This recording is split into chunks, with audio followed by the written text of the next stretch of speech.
Oh, cool.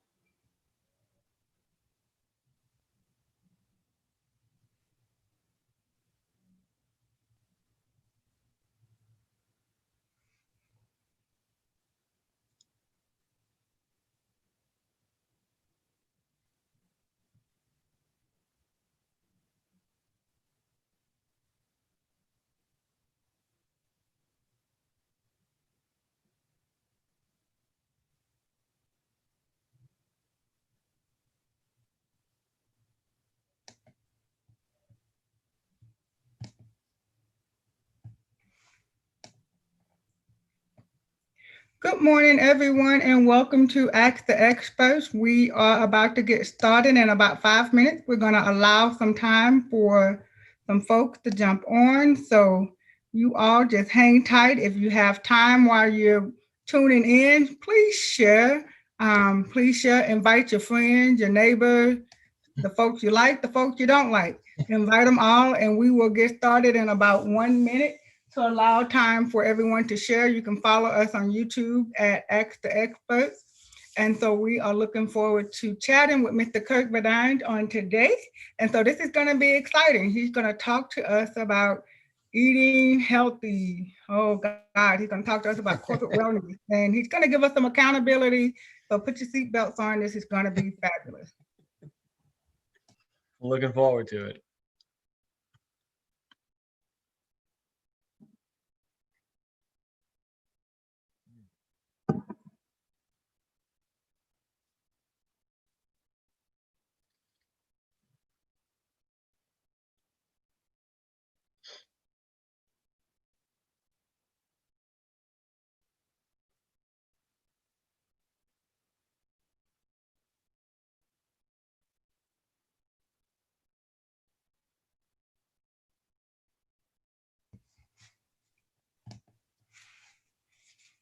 All right, let me turn my camera on so everybody can see me. Hi, how are you all? Hey, Kurt. Hey, Candy. All right, well, I'm looking forward to it. This is Act the Experts. This is an initiative by the AK Legacy Foundation where we thrive on community excellence by the way of financial literacy and business development. So yes, sometimes the topics may include other things besides money, because what good would it do us to have all the money in the world and not be healthy? So today we're going to meet with expert Kirk Vidrine. He's going to tell us, and I'm sure I'm mispronouncing his last name, but in New Orleans, Louisiana, we're used to it. My maiden name, I was so glad when I got married. I was like, good, I don't have to explain my last name. So, but being from the South and from Louisiana, I'm sure there's a correct pronunciation to his name. So I'm going to let Kirk. Yeah, so I'm going to let Kirk in a few minutes. He's going to tell us all about who he is and what he does. And I like for my panelists to do that themselves, because who can better express who you are besides you? So Kirk is going to give us his spiel on what it is that he's currently doing, any upcoming events, and how we can get in contact with him. So I just wanted to make sure that you all understand this is Ask the Expert. If you have questions, please put them in the chat. And if we're not able to get to your question live, we will make sure that Kirk get your question and he will email you back. So I'm looking forward to this show. I love to eat. I'm currently walking about 4 miles a day. My husband says, I trade my 4 miles for my meal. And I was like, hey, sounds great to me, It's all working together, I walk 4 miles so I can eat something that I'm probably not supposed to eat. There you go. So Kirk is going to tell us how to be healthy and how we can be successful in corporate. So if you're working on a job in corporate America, if you are a business owner, if you're currently unemployed, no matter what box, if you're a student, if you're in the military, guess what? We all have to do one thing. We all have to eat. So this shall apply to you as well. So don't go anywhere. So Kirk, let's tell everyone who you are and how you're going to help us out on today. Okay, well, thank you, Candy, for having me on. I really appreciate it. So I'm from Ville Platte, Louisiana, originally. So it's about as deep into Louisiana, Acadiana culture as it gets. My name is Kirk Vidrine. The I's make E sounds essentially, and then it's very, very Cajun, very, very French. My family came directly from Bordeaux to Louisiana and then settled in Acadiana. And then there's a bunch of us. Probably there's somebody out there that's seen that and thinks I'm related to you. Probably not. But most of the Vidrines are good people. They may drink a little heavily. They may have some very tall stories, but they're good-hearted people, and I love being part of Louisiana. It's one of the reasons I do this for a living. I am a nutritionist. I went to school at LSU. I got an undergraduate degree in nutrition, and then I got a master's degree after that, working in Dr. Keenan's lab. I did nutrition research. I was an actual scientist. I got published, and I got to do all this cool science work and talk at all these meetings. And I spent the first, portion of my young adult life just heavily into the nutrition science. I had a huge passion for it. I studied it way too much, well past what I needed to, because I wanted to learn all the secrets of nutrition. And shockingly, nutrition is a almost a beehive of angry people who all have an opinion on what nutrition is and what it should be. And it's a difficult subject to study for multiple reasons. Now, part of it's because things that work in animals don't always work in humans.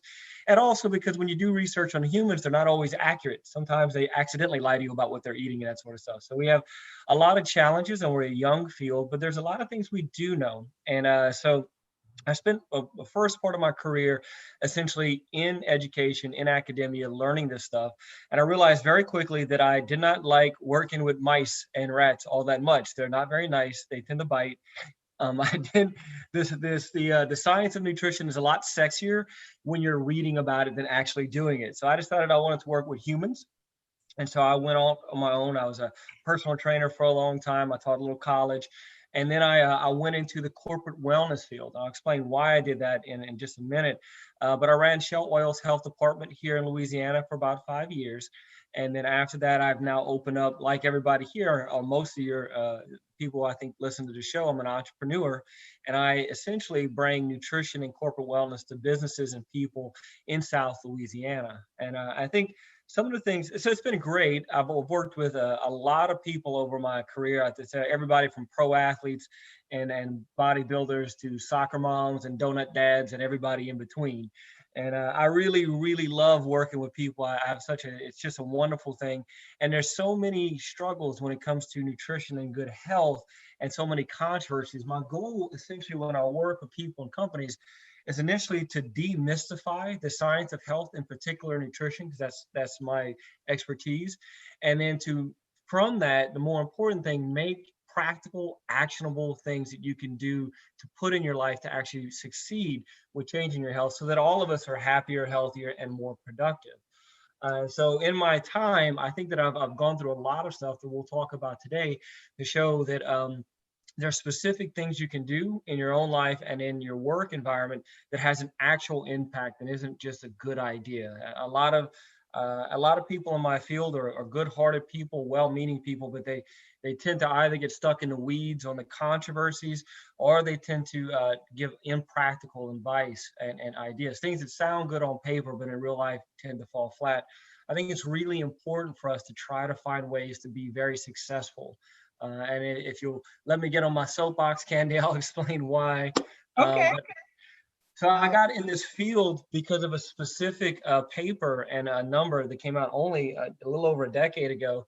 Actually, a little more than that now, but I read a nice review paper that showed that the death toll that happens to poor diet and all kind of the health problems that come along with just poor lifestyle choices is over 300,000 Americans every single year annually. Wow. That is a lot of, I know, that's a lot of people, but it's a fair question to say, well, with 350 million people in the country, and people do die, is that significant? Is it more than other things? And it turns out that it is. If you check the death toll that is attributed to HIV, to homicide, and to car accidents in this country, and you add that toll together and then multiply it by 10, you're still not even in the ballpark of what these food problems cause directly. And everything that kills us, generally speaking in America, heart disease, cancer, diabetes, hypertension, All of these are either caused by or worsened by poor health choices and bad food choices.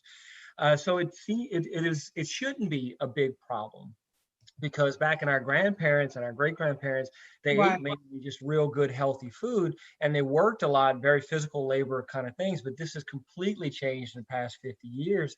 And with that has gone along with our health incidences, the rates of diabetes, of cardiovascular disease, and everything have skyrocketed with this.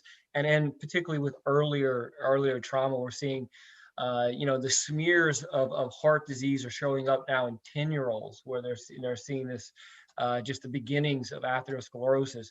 So it's a really important number to me. It's why I still do this for a living. It's definitely a passion project. It's very difficult to make a whole lot of money doing this if you're legitimate and not selling some kind of nonsense. But it's important to me. When I finish my career, I want to know that, particularly in South Louisiana, that I've made some sort of a difference. And why? Because South Louisiana is second to worst in our health statistics. Only Mississippi is worse. We literally lose about 15 years of life due to poor lifestyle. 15 years. That's not an insignificant, oh, I don't care about those last few years. That's a lot. And that's just life expectancy. And along with that, we have something called disability-free life. So that's not even as long as you live, but there's even more life in which you're heavily medicated to try to deal with medical problems, or you have joint pains, or it's hard to walk.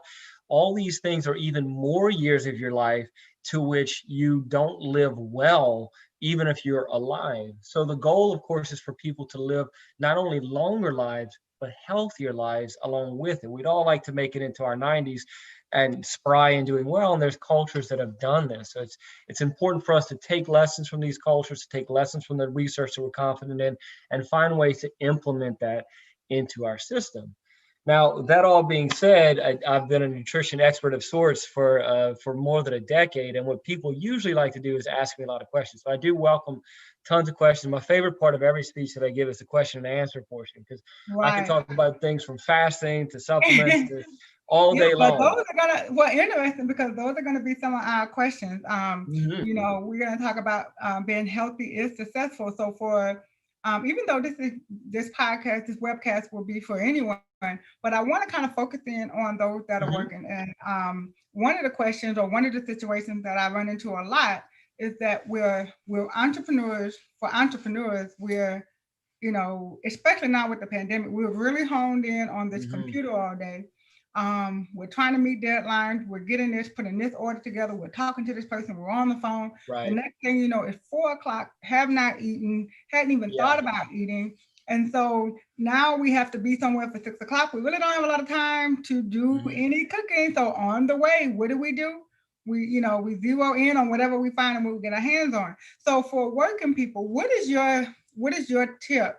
Whether it's corporate America, do corporate America and entrepreneur.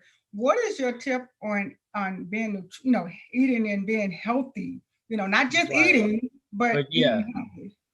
Well, you said it right, Candy. And the struggles in America are those. In fact, what I like to tell people is, out of 20 years of studying nutrition and health, I've really come to two significant conclusions. And the first one is that people typically don't need any more nutrition science information. If it was one thing I learned from when I was at Shell and working with large groups of people, is that the biggest issue by far is not what people know, but what people do. In fact, I make the joke all the time that I would spend, when I was a personal trainer, I was terrible. Like, I was a really bad personal trainer. I would write up these workout programs and work with them when I was in college, and I would teach people because I was learning all this stuff. And I would spend hours just talking about all these cool science things, only to have people go home and drink beer and eat pizza. And I was like, well, why are people losing weight? Like, what's going on? And for what most part, people know that broccoli is good for you and Doritos aren't. The question is, how do we get that in a diet? And what you said is the exact issue. We've lost a lot of the normal skills that came along with cooking and eating real food. So we're stuck with a lot of quick serve stuff. And it's 4:00 and you're hungry and you're driving by Cane's, there's just about no way you're not stopping to get a box combo, no coleslaw, extra sauce, and a Coke, because that's just how it's going to go. I mean, you are listening to my order, Kirk. Look, it's literally impossible at that point in time when you're that hangry to not roll through that drive-through. But so the first thing that I tell people is education is great, but it is literally the probably least important thing. You probably already know what to eat. Most of us do, to a good extent, maybe not perfect, but pretty close. And usually it's the actions. What can you actually put into your diet? So a lot of times I do is I start with behavior change theory and what the differences is with behavior change. And along with that, I typically talk about the first habit that you need to get into. And entrepreneurs know this. If you don't put it down on paper, if you don't, it simply isn't going to happen. There's too much stuff pulling at your attention. It's going to slip through. So the first habit I always deal with, whether it's with corporations or with individuals, is the weekly menu. I know that's simple and not sexy, but it is probably more important and is what I call like a bedrock habit for the rest of your life. If you're not making a menu every week of what you intend to eat, when you're eating out, when you're going to have a treat, when you're cooking, if you don't do this, the chances of you following through with good behaviors are just low. And you can always build on top of that. You can write in when you're going to do this type of diet or that type of diet. But if you don't have a functioning system where you're every week reviewing how you do and planning for the next week, it's just like business. There's almost no chance that you're just going to wing it, because America is not built to help you, to support you that way. Some other countries are.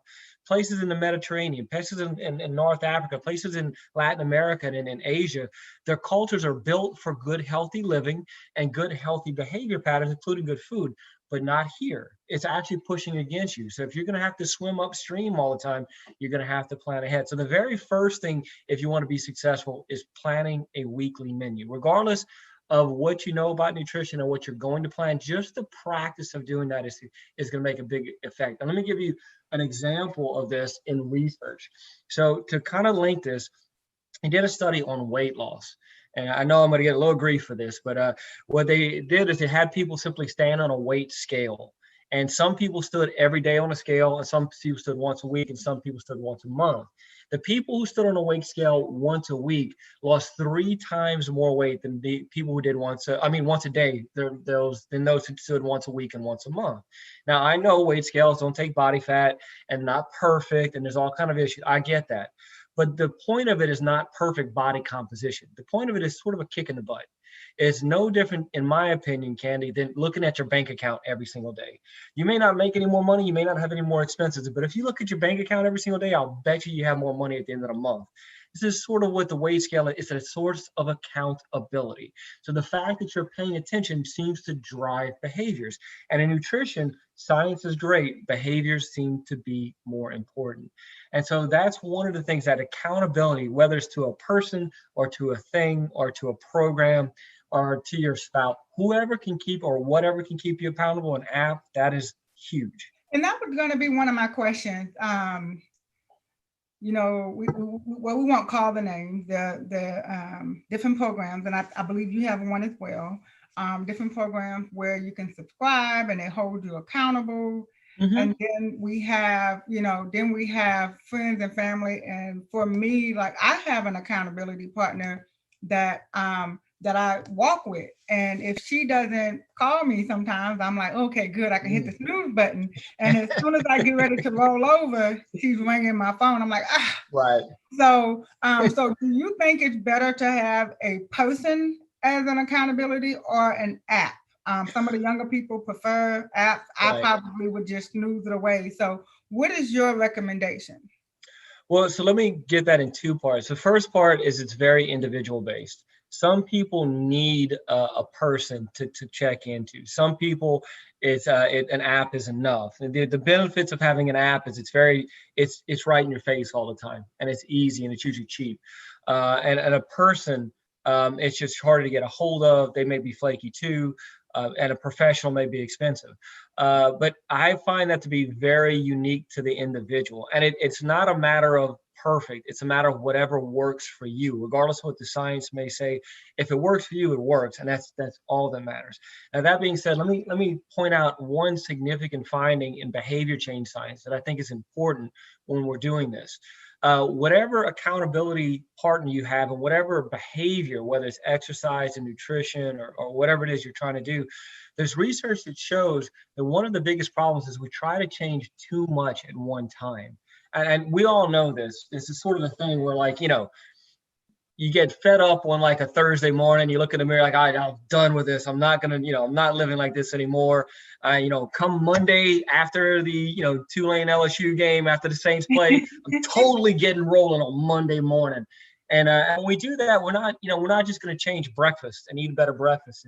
No, we're going to work out 5 hours a week. We're going to overhaul our diet completely. We're never going to eat out again. We're going to clear out our inbox. We're going to be the best mom we've ever been. We're going to, we're going to connect with our parents. We're going to be super me come Monday morning.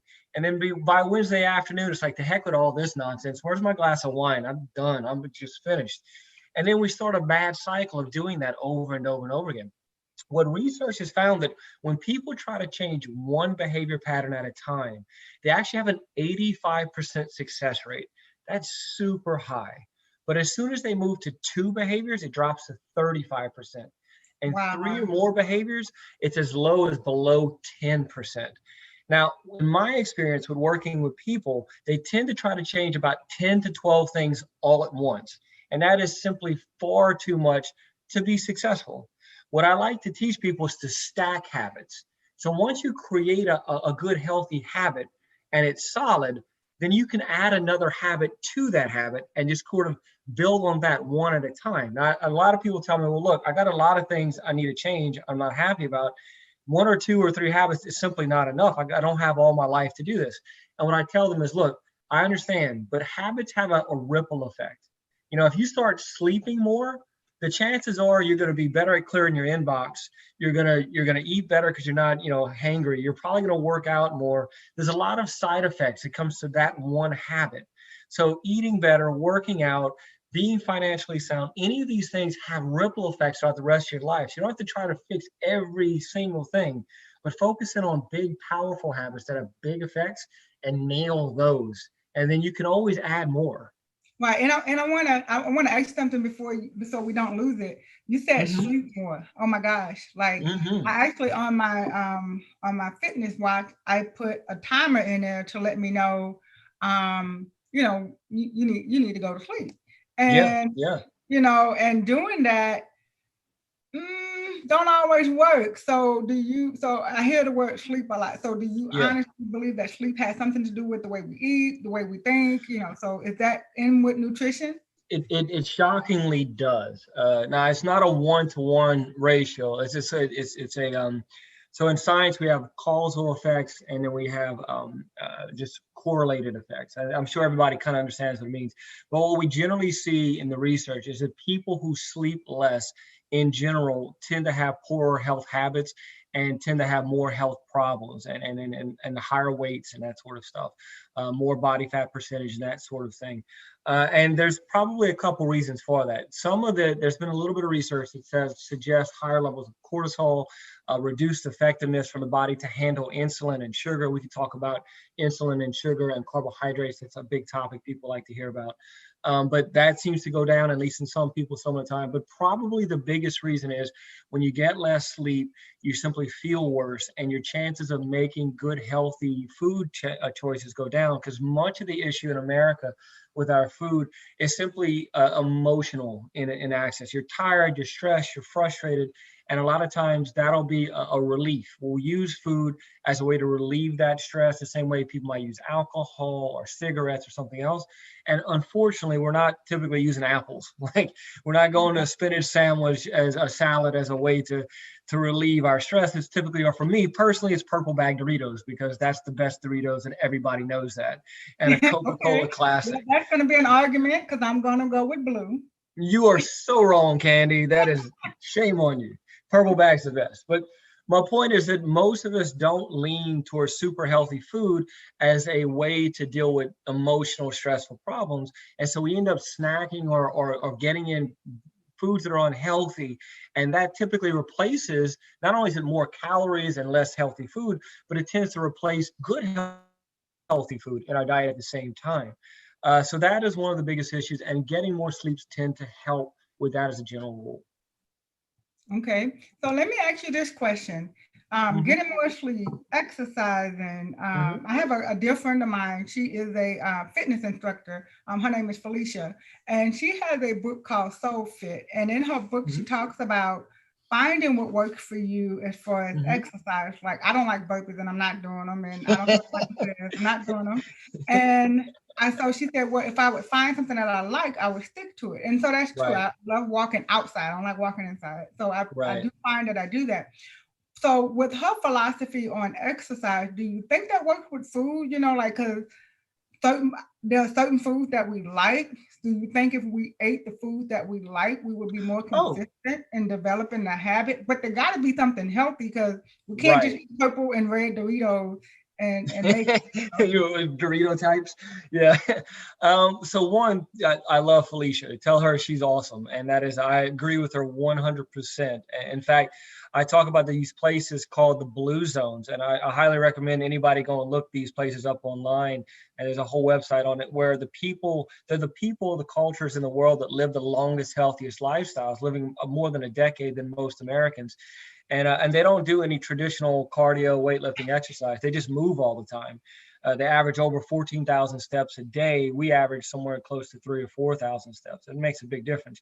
But going into your point, I make this point all the time. The issue with nutrition is we tend to be very extreme with it. And we tend to say these foods are the only foods we have to eat, and you can't eat all these other foods. And the thing is, if you don't like the foods you eat, this ain't going to work. Like, this really will not work for the next 60 years of your life if you hate all the food. And if you have to be ostracized, if you can't hang out with friends and family, and this is the foods you have to go by, guarantee this isn't going to work long. Very few people will this work long term. Essentially, most of us, food is more than just nutrition. It's cultural, it's emotional, it's family oriented, and it should be. It's part of one of the greatest things in life. I'm a huge foodie. I make my own mustard. Like, I'm crazy about this stuff. All my heroes are chefs. I love it. I do cooking shows. I have a cooking channel and everything else. Food should be awesome and delicious. It should just accidentally make you skinny and healthy at the same time. A way to do that, to make it simple, and here's a quick go-to, is we have things called power plants. These are the foods that tend to be the healthiest foods in a diet, and they also seem to be the things that are least in the American diet. So let me give you a point. Fruits and vegetables, that's an easy thing, right? Everybody knows what they are. There's some arguments about it we can get into, but generally speaking, all fruits and vegetables are typically healthy if they're not canned with full of sugar and stuff. Even some of the canned vegetables I'm completely fine with. But we just need more of them. The recommendation is at least 5 servings of fruits and vegetables in diet. Servings about the size of your fist for most people, fruit and or vegetables. But that's just the baseline. Really, we should get anywhere from 7 to 13 servings of fruits and vegetables every single day for optimal health. You know how many Americans typically get? We get about 1.5 servings on average per day, and they're counting ketchup and French fries as part of those servings. This is ridiculous. So yeah, if you want to talk about the issue is that when Americans' food culture changed when the food industry significantly changed, in part for a good reason, to cure starvation and hunger in our country and many others, and food became more shelf stable, it turned out that very starchy, very sugary carbohydrates were very tasty and lasted a long time on the shelf. And frozen meats, particularly fattier meats, tended to do well too. But fruits and vegetables and a lot of fresh foods and a lot of like whole grain products were less tasty and less shelf stable. So chefs and food producers put most of their like culinary efforts into these higher calorie starchy foods. So a lot of those got all the push. But if you go to New Orleans, you go to some of these great restaurants that we have, you'll find that the flavor comes from fruits, vegetables, spices, and herbs. Right. And so you can make many things really, really delicious, and you don't have to go on a super restrictive, diet, whether it's plant-based or keto and anything in between. You can have wonderful diets that are super healthy. And what I talk about all the time is things like, you talk about things like the Mediterranean diet, right? You talk about these countries from Morocco to Spain to Italy to France. If you said that country's food, French, Italian, Moroccan food, you don't think of tasteless food. You think of delicious, amazing food. And their obesity rates, their health statistics, way better than ours. They're literally They're like a fraction of ours for every health statistic, and they have wonderful food lives. And they're eating lots of fruits and vegetables and whole grains, beans and legumes, and nuts and seeds. So if you don't have allergies to foods like beans, like red beans, black beans, lentils, or nuts and seeds. Many people have allergies, but if you don't, these are wonderfully healthy foods. And fruits and vegetables, you basically can't overeat them. You just power eat them all you want. I've told people for years, look, I know there's some controversies around the carrots and that sort of stuff. Yeah. And we could talk about the glycemic index if you like, but generally speaking, just common sense. There's nobody in this country who's got a health or a weight problem because they're power eating apples. Like this, that just doesn't happen. You need 10 apples and you barely get to 600 calories. But I could kill a bag of Cheetos in, still be hungry for more food. Right. So yeah, there's talks about carbohydrates, but generally speaking, man, more of these types of foods, which are fruits and vegetables, beans and legumes, nuts and seeds, and whole grain products as a rule, less refined foods, less sugar, and less you can have high fat meats. It's okay to have some in your diet, just it shouldn't overwhelm your diet. It shouldn't be huge amounts of it. And more seafood is great, just as a general, not excessive, but reasonable portions, and not dropping, tons of butter on everything that we eat. Right. Now, why did you have to, bring up the butter, man? The butter. If you don't have certain, in New Orleans, if you're missing certain herbs, we resort to butter. I mean, butter is delicious. Yes, it fixed everything. So we got more for Kirk, and we got a ton of questions. We could probably be here all day.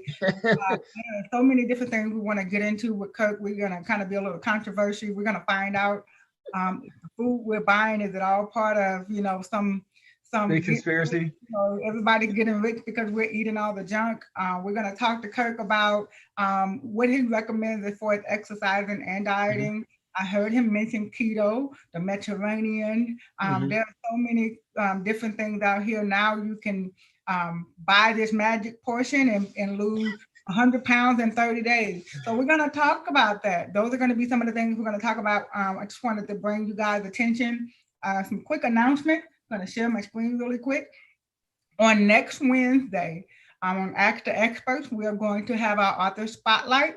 And so if you love to read, if you know anyone that reads, whether it's a self-help book, a romance novel, nutrition books, and I know that I did mention Felicia Flake earlier. She's she also has, like I said, she's an author, and she wrote a book about Soul Fit.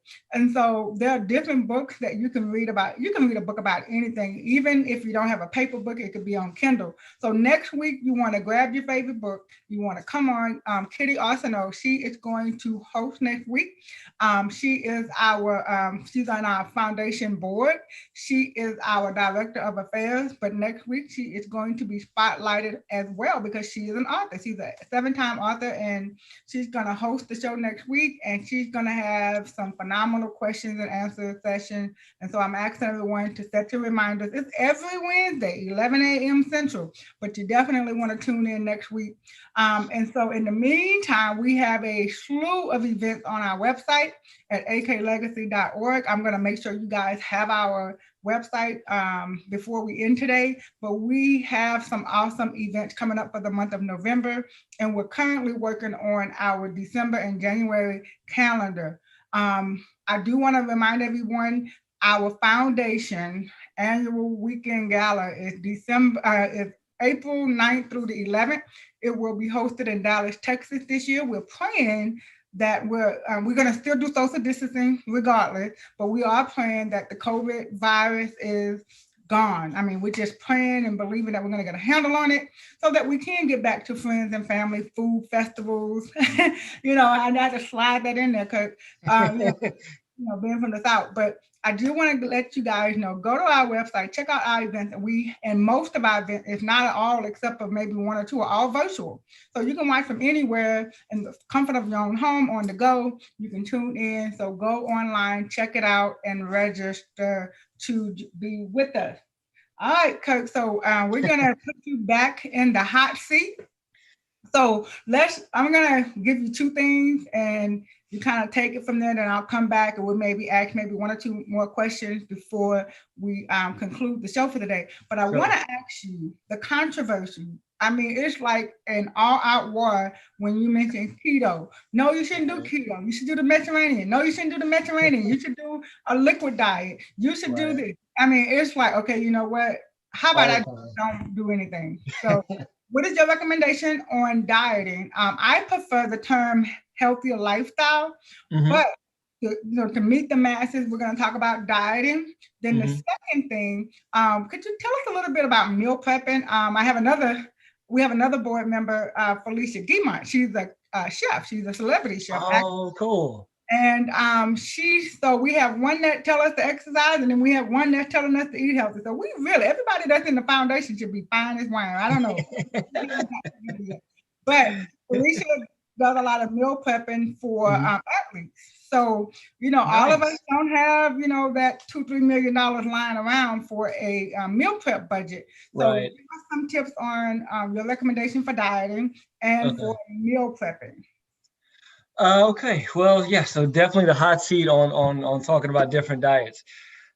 So I'd like to try to back in that most of these arguments when it comes to different diets really revolve around carbohydrates and whether or not you should focus your food on more starches or more animal meat. That tends to be the two fights that go on. So if I can, I'll break it down really simply. The arguments for higher starch and lower fat animal products comes from research on different countries. It was started years and years and years ago, 7-country study and the China study, in which they found that populations that were very poor and ate a lot of just basically whole plant-based foods also had very low level. They tended to live a long time. They had low levels of cardiovascular disease, and they tended to have low levels of all diseases and be very thin. So fat as a calorie source is higher than carbohydrates and protein, and it tends to come in smaller portions. So the theory was you take that out and you make people eat a whole lot of whole plant-based foods and they'll get healthier. There was some research done in multiple decades across from in the 60s and the 70s and particularly in the late 80s, in which heart disease in particular and some of the cholesterol levels was significantly changed and even reversed with people doing these lower fat diets, higher carbohydrate based diets. But these diets were all very, very high quality carbohydrates, stuff with lots of fiber. Now, why is that important? Because of the argument for the low carbohydrate version, and which is that whenever America got the argument to do low fat, we actually gained a lot of weight, and diabetes and heart disease actually got worse. And that's because we heard low fat, we ended up with low fat cookies. And what happened is people started eating a lot more sugar, which was terrible for us, and it just got out of hand. In fact, right now, 200 years ago, the average consumption of added sugar to the American diet was about 2 pounds. And in today's statistics, it's anywhere, depending on your source, from 90 pounds to 152 pounds of added sugar per year per person. That is an extreme amount, and it's not shocking that that's causing a lot of issues.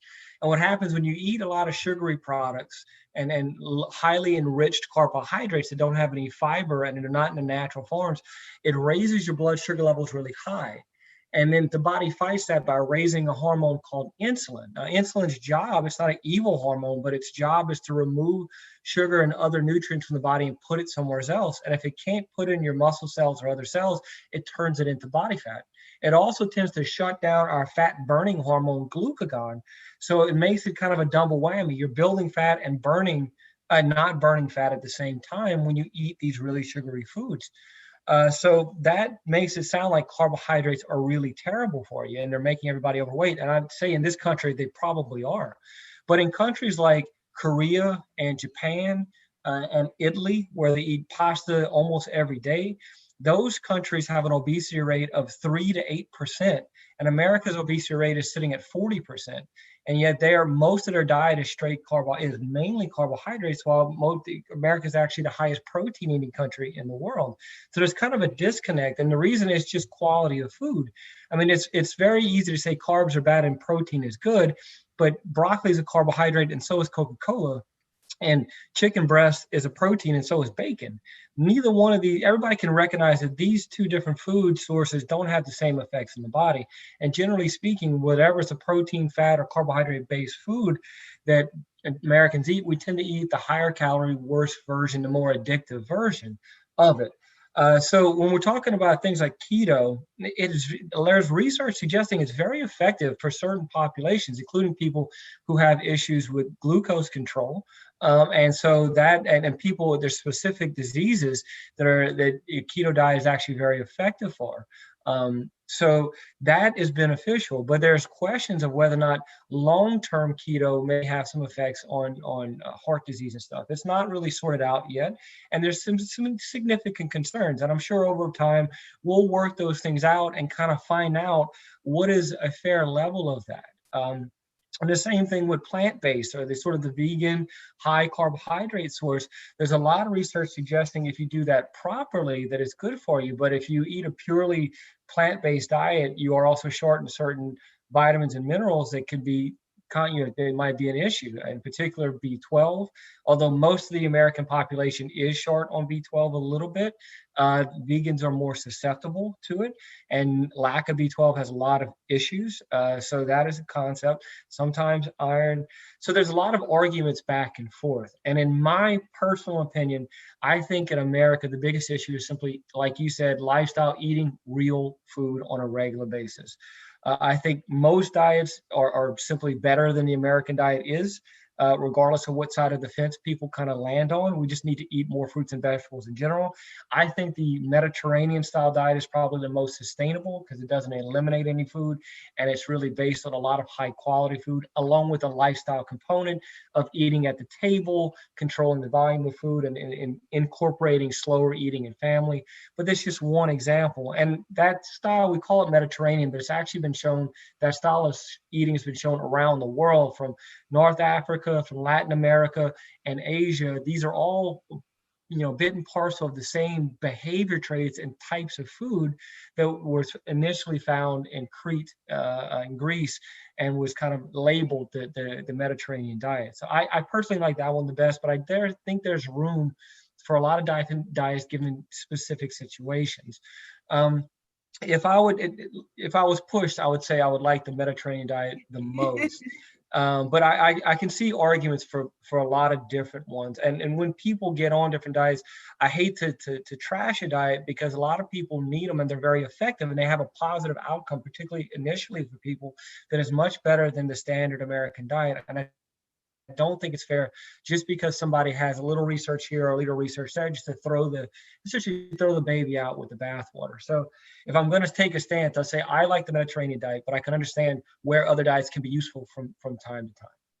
Right. And so that kind of goes right into my next concern, how, for meal prepping, you have, like I said, we can't be driving down the interstate and then we right. canes, and so now we're stopping at Raising Cane because it's just so easy to get to. So in meal prepping, like I mentioned earlier, some of the food that you just mentioned, when people hear the terms high quality, we automatically see dollar signs.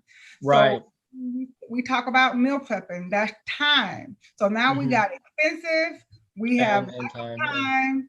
And so this also goes into my next little controversy. Everybody that watched this show, I love this segment where we say, let's talk about it. Let's just keep it real. Is bad food a moneymaker for America? So, and that could be all the trips to the doctor. It could be, the taxes that the fast food restaurants put in, the mom and pop grocery store, the little farmer's market. Right. That's cutting it when it comes to tax dollars, as much as big names like McDonald's, Cane's, and Chick-fil-A and all those things. So kind of just give us like almost a the challenge, for his meal prepping? And is this a money maker for America, bad eating? Well, so let me capture that first. It is, in my opinion, but I'm sure it's very fair to put some nefarious tones behind it, because I think there have been companies that have greatly benefited from it and have not been responsible with what they've done.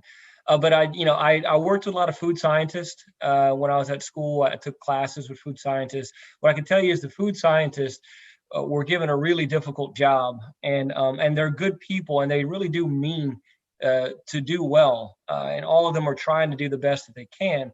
And it becomes very controversial, from GMOs to organic and saving the world. So one of the benefits from some of these unhealthy foods was that shelf life went up, and the ability for America to develop corn, which is the biggest calorie per square foot in the world, and to turn it to really transform corn from a whole food into a million different other products, has helped to conquer a lot of starvation issues, which particularly in the early 1900s and back in the Great Depression, there was a lot of disease rates that were caused to malnutrition for lack of food. So that was sort of conquered. But the side effect that was unintended, I believe, was lots of poor health choices in sugar and a big. Now, the food happens to be quite addictive, and that does lead to health problems, which is beneficial in a bad way to the medical system and to all these other things. And it's beneficial that the incentives right now were not properly placed, in my opinion, for the food system to benefit healthier choices. I think that as something that absolutely we should jump on and drive to change policy, because I don't think it's big enough to change without policy changes to subsidize things like fruits and vegetables and more access for more people to fresh foods. It's simply access for a lot of people is just not there. Not only is it more expensive for some of these locations, but it's also hard to get to. And if you make it more difficult and more expensive, don't expect people to just fight all the time to get to it. So what I can say is I'm a huge locavore, and I think that people should be. I think the more we can get local mom and pop stores rolling, I think the more relationships we have with that, I think the better it's going to be. But I'm got to be a realist in saying that local, organic, all this stuff, while that's great, it's not going to be enough to shift the tide for 300 million people. We need a much bigger shift to drive the prices down for healthier foods and healthier food options, and to control the volume of unhealthy foods and the incentives that go to unhealthy foods. I'm not an expert on policy, so I'm not going to pretend like I know what those are. I know there's a lot of fights, but I agree with you. Fruits and vegetables and that sort of stuff should be pushed at a heavier rate, and things like soda pop and that should be de-emphasized in the diet. For example, I can take $4. I can get a burger, fry, drink, and some nuggets, and eat that for an entire meal. If I go to the grocery store and I want to buy chicken breast, and I want to buy fresh potatoes, and then I want to buy Brussels sprouts, and for dessert get some oranges, it can be way more than $4. And then having access to it. I know when we were, my son, he's in California in college, and so when we go to visit him, it's crazy. We go to restaurants, we're ordering orange juice. The orange juice tastes like, I don't know, like it's just somebody just got the orange off the tree and squeezed it out. Amazing, right? It's totally different from the orange juice that we would buy here, even though it's in, it says orange juice. But so my thing is, it does, to me, I used to complain a lot, which I've learned, okay, we have to invest in something. So to me, I'm investing in my health when I buy healthy food. But I'm in a position, and I thank God that He has blessed me to be able to do that. Not as much as I would like to, but I have a better advantage, a better chance of buying healthier food. But think about it. If I'm a single mom and I have a low budget and I have 3 kids, I can take 4 plus 4 plus 4, that's 12. Everybody ate, add me in, that's $16. We all eat, we're good, we go to bed full. But if I had to take that same $16 and go into a grocery store, chances are, if I find something, it's not going to be healthy either. Now you got to factor that in with time to cook it. So that has just been a fight for me, and I'm all on board. It starts with policy changes. And so give us, give us your final, like, if there's a quick meal that's inexpensive. I'll absolutely. I have a bunch of recipes with my programs that I put out, and they're all budget friendly for the most part. And I'll happily send one to you, Candy. There's one that comes to mind right off the bat. It's a lentil and sausage soup, which makes a bucket of it at a low cost, and feed with leftovers for days. And we're talking about prepping again, planning out your week, planning out what you're going to budget. What I find, and I have 3 kids and a wife, and I've been budgeting cooking for them for years and that sort of stuff. And there's a couple things to say with that. I managed to do it because I could cook a lot, but going to places like in Baton Rouge where I'm living, places like Southside Produce and Fresh Pickings, these sort of local farmers, big farmer stands and that sort of stuff, that really helps. You walk in there for like $25, you can buy just buckets of fruits and vegetables and dried beans and have tons of food for the week. It really helps bring the budget cost down. And then, honestly, eating out less. I know that it's cheaper in some cases to get quick serve foods, but it's hard to beat home cooked foods when it's humble, just rustic, old school food like our grandparents used to make. When you're eating collards and you're eating beans and red beans and rice, a lot of those foods can be made very, very, and a lot of them are super healthy. They fill you up, they can be very good for you. And it's fair arguments back and forth, but I would say, like, if you're looking at protein sources, you're looking at beans versus steak, that's a much cheaper option. You're talking about chicken thighs versus some pork loins, you're going to have a lot cheaper sources. Now, Doritos and that sort of stuff, $4 a bag, but apples are $1.50 per pound. So there's some give and take here. What I say is go to as many of those local smaller places where the prices are better for fruits, vegetables, beans, and that sort of stuff, and try to load up more on there, and kind of where you can cut back on some of those other options. And as far as prepping, you got to plan when you're going to cook. It's unfortunate, and when you're handling kids and you got all this time, I know that's tough, but that's even more of a reason why you got to look ahead and say, this is what I'm going to cook. This is what I'm going to cook. This is what I'm having leftovers. Here's what I'm taking the kids to drive through. And that's, it's going to happen, and that's okay from time to time. No worries about that. But I'm going to cut back on those places where I can, and I'm going to prep and cook real food when I can. And we're in Louisiana. I don't know anybody who can't, over a 6-pack and a big giant pot and a paddle, make the best jambalaya of all time. Wow. So we can cook here. It's taking those skills to like a Tuesday night when you get home and you're exhausted and you got 20 minutes to put food on the table that the kids will eat and won't, fight with you over. So in that situation, I think the key being is to have some recipes that are budget friendly and work for you. And there's 1,000 cookbooks out there that are great. If you like, I'll send you some that I don't have any ties to them. They don't even know who I am. I don't get any money for this, but I'll give you a couple cookbooks from some of my favorite authors that are budget friendly and really useful for many people. And I'll send you my recipe, which has 4 seasonal variations for lentil and sausage soup. That I think would be useful for just about anybody. All right. So what we're going to do, we're going to give Kirk, he's going to come back and he's going to give us his conclusion. He's going to include something about, he's going to talk to us about his business. He's going to talk to us about corporate wellness and kind of tie it all in. But I wanted to bring you guys, I'm going to take you guys to our website, and then we're going to go over to Kirk's website so you guys can find him, follow him, get plugged into one of his programs. You got to start somewhere. So one of the things I want to bring to you guys' attention here on our website is, come down some. All right, so for our charity spotlight for the month of November, we are going to be sponsoring purchasing items for an adult daycare in Mississippi. I think it's the Rose Hill adult daycare. I'm sure I'm messing up the name, but at this adult facility, this is where they would bring senior citizens that normally aren't home by themselves, but the kids may have to work or whatever, but they're able to get around, and they're still they still have, they're vibrant adults, but they have to be cared for in some capacity. So they go to the adult daycare all day, sort of like a child daycare. So we want to buy things like board games, books, crossword puzzles, just some fun things, some DVDs for them to have. And so we're going to, all the proceeds that we collect for the month of November, great portion of that is going to go to that organization. We are going to actually purchase the item. Due to COVID, we're not able able to accept the actual items, we would have to take the money and go and purchase them. And then the AK Legacy Foundation will personally deliver the items to the center. Just have to put that protocol in place because of COVID. And then also, we're going to also be taking care of Saul's Light. We're going to be getting together some children's books and undergarments and things like that for the youth.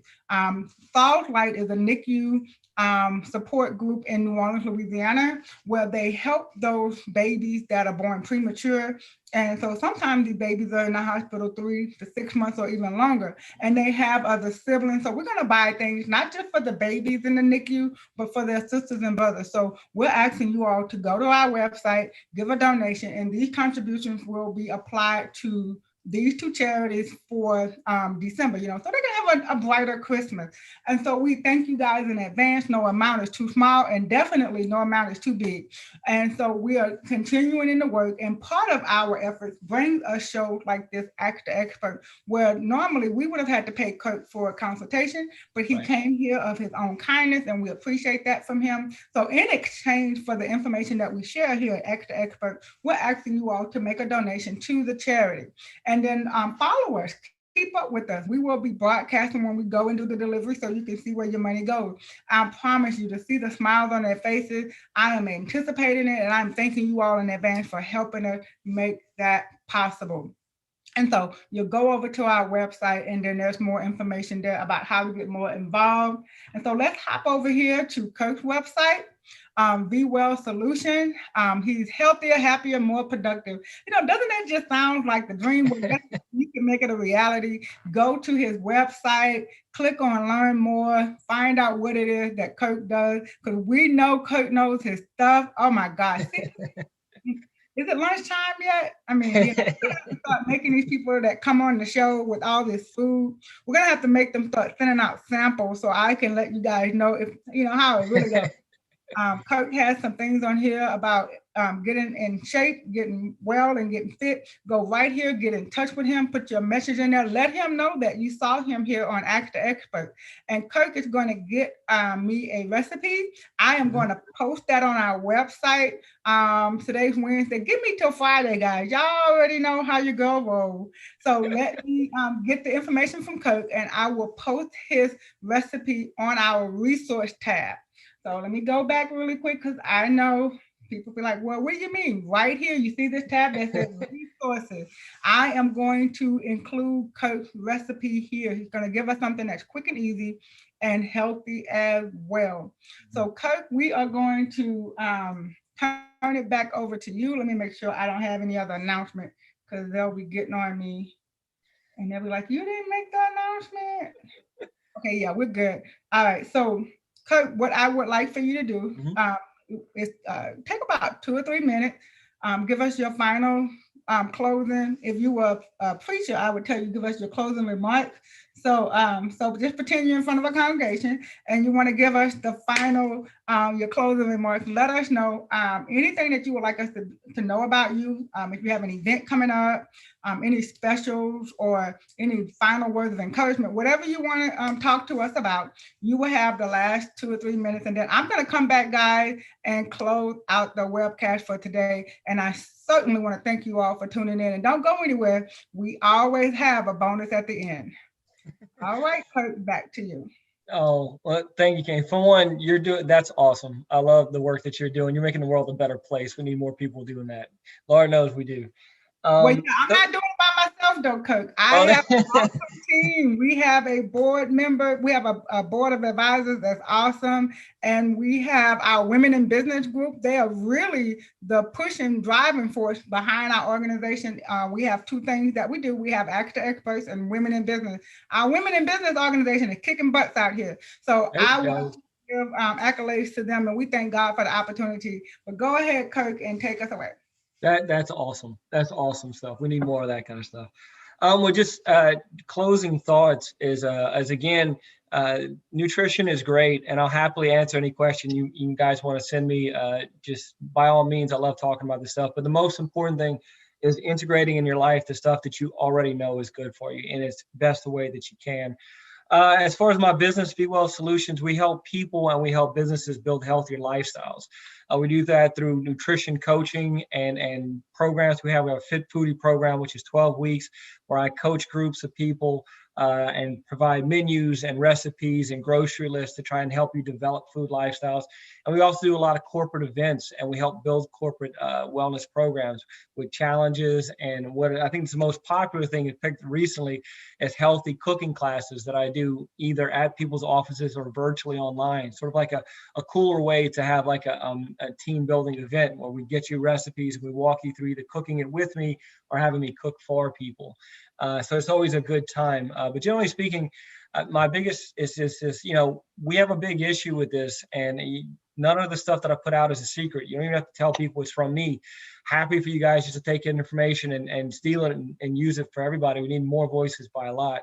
My website is great, but we do a lot more work on my Facebook page. I have free cooking shows that I've done with recipes and stuff like that, and educational articles and videos. It's at VWell Solutions on Facebook. I think it's where most of our stuff is put out. Please follow me and go check out and grab some few recipes and stuff like that. All right, y'all. He is on social media, so y'all know we have to follow Kirk. So what I want you guys to do is turn your attention to the screen, and I want you to see our website. And it's aklegacyfoundation.org. And there you will find more information. And like I said, about Thursday or Friday, I will put Kirk's information on the website as well, and the recipe, because he's going to send me the recipe and I'll put his website and thing on how to get in touch with him.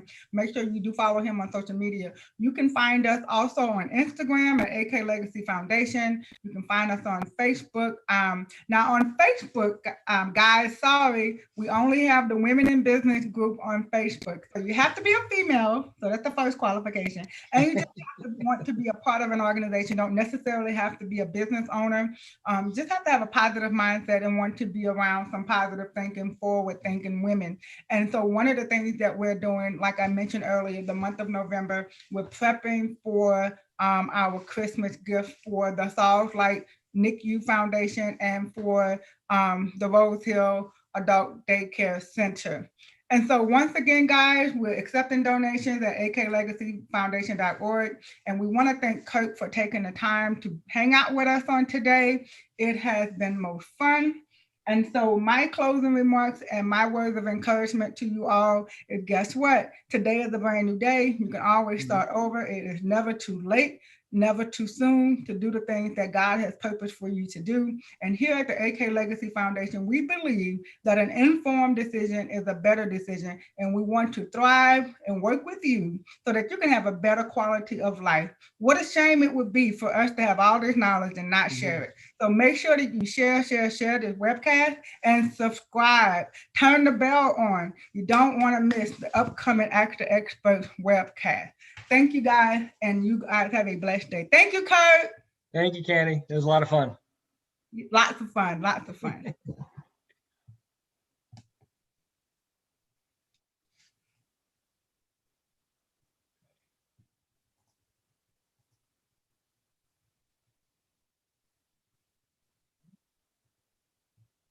Thanks, Candy.